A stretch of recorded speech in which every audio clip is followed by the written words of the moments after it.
Alors, l'examen intraoral. On a fait l'examen extraoral au préalable, on a enlevé nos gants, on les a changés et on a demandé au client de remettre ses lunettes. Donc, pour commencer, on va évaluer la muqueuse labiale. Donc, on ouvre la bouche. On se rappelle qu'on doit toujours avoir une bonne lumière pour bien voir les structures. Donc, la muqueuse labiale commence à la limite du vermillon jusqu'au fond du vestibule. On en a deux, une en bas, une en haut. De la commissure à l'autre commissure, donc du vermillon jusqu'au fond du vestibule. Donc, première étape, c'est un examen visuel. Donc, on regarde d'une commissure à l'autre notre muqueuse labiale. On ne se gêne pas pour étirer. Il y en a une en haut, donc on étire comme il faut et on regarde la muqueuse d'un côté jusqu'à l'autre côté. Et ensuite, on va faire une palpation bidigitale. Donc, d'une commissure à l'autre, on vient palper la muqueuse labiale inférieure. Et ensuite, la muqueuse labiale supérieure. Ensuite, vestibule. Donc, on étire les lèvres et on regarde le vestibule. Donc, le vestibule, c'est l'espace. Nous, ce qu'on veut regarder, c'est dans le fond du vestibule. Donc, on regarde d'une région rétromolaire à l'autre. On étire comme il faut, donc un examen visuel. Pour en haut, même chose, on étire. On regarde jusqu'au fond. Tourne un petit peu la tête de mon côté. Donc, on fait bouger la tête, on ajuste la lumière au besoin, referme un petit peu. Donc, on regarde et une fois qu'on a regardé, c'est une palpation digitale. Donc, on vient palper le fond du vestibule d'un côté jusqu'à la région rétromolaire, du centre jusqu'au fond. Et il y en a une en haut, donc on étire encore, on se place au centre jusqu'au fond, jusqu'à la tubérosité du maxillaire. Du centre ici jusqu'au fond. Le vestibule est fait. Muqueuse jugale. Ah oui, dans les vestibules, on n'oublie pas qu'il y a les freins. Donc, on a des freins un petit peu partout. Muqueuse jugale. Donc, la muqueuse jugale commence à la commissure jusqu'au fond des régions rétromolaires.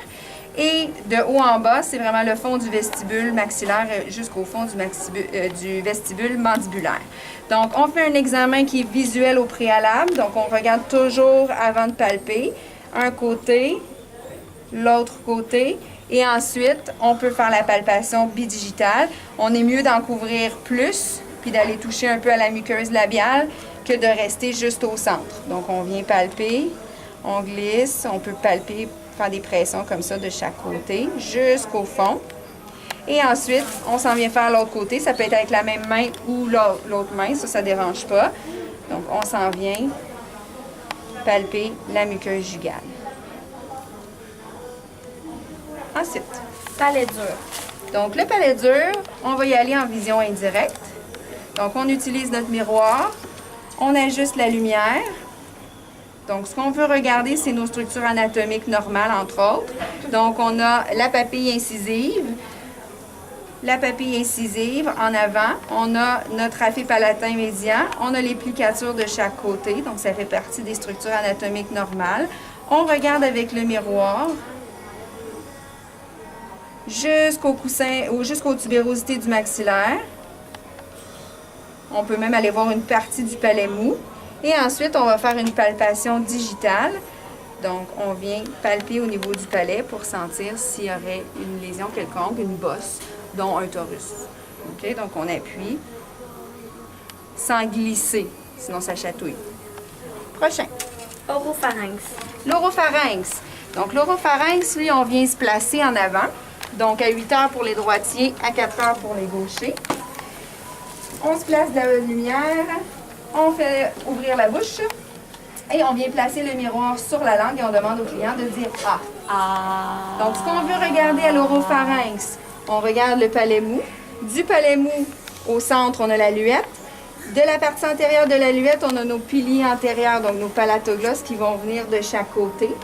Derrière les palatoglosses, on recommence. On va avoir les amygdales palatines.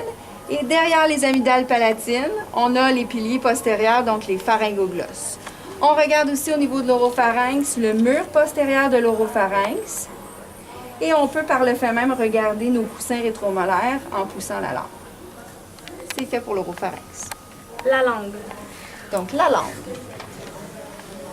La langue, on fait un examen qui est visuel pour commencer. Donc, on demande au client de tirer un petit peu la langue, on ouvre grand. Donc, on regarde la partie dorsale de la langue et sur la partie dorsale, on peut regarder les différentes papilles, filiformes, fongiformes, nos folies qui sont sur les côtés et les caliciformes qui sont un petit peu plus loin en arrière. Donc, on a fait un examen visuel. Je vais utiliser un 2x2. Je peux mettre un peu d'eau pour, si la langue, si on voit qu'il y a un peu de sécheresse buccale, pas que le 2x2 colle, mais on n'est pas obligé de mettre de l'eau non plus. Donc, on vient agripper la langue comme ça. Et là, on va faire une palpation bidigitale. On peut venir enrouler notre langue comme ça pour bien la tenir.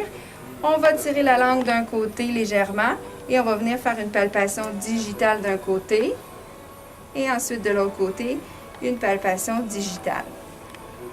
On va demander au client de placer la langue au palais pour regarder la face ventrale.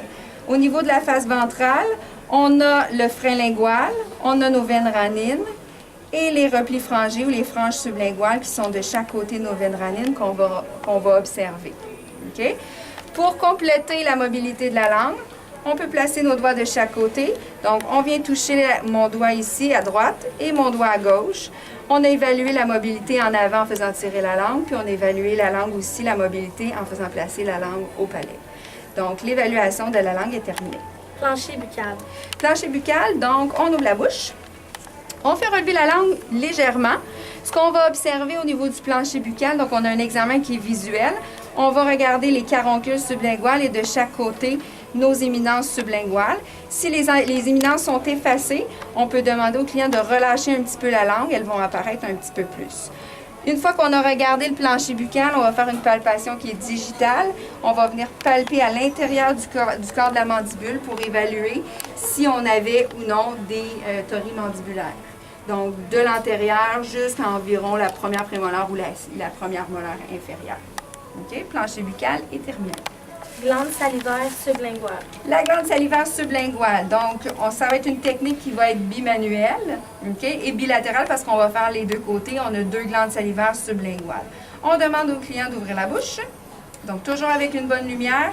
On vient placer la main gauche ici ou la main droite, dépendamment, au niveau du double menton et on fait relever le plancher buccal. Donc, on met une légère pression vers le haut. Et ça va être une palpation qui va être digitale. Donc, on vient palper la glande salivaire sublinguale d'un côté. Donc, de l'antérieur jusqu'à environ la première molaire. Et ensuite, on s'essuie un petit peu les doigts pour pas mettre de la salive. On vient pousser sur le plancher buccal, donc on le remonte. Et on s'en vient faire une palpation de l'antérieur jusqu'au postérieur. Et on a terminé l'examen intraoral. C'est certain qu'on peut évaluer la couleur, la consistance, la forme de la gencive qu'on fera ultérieurement.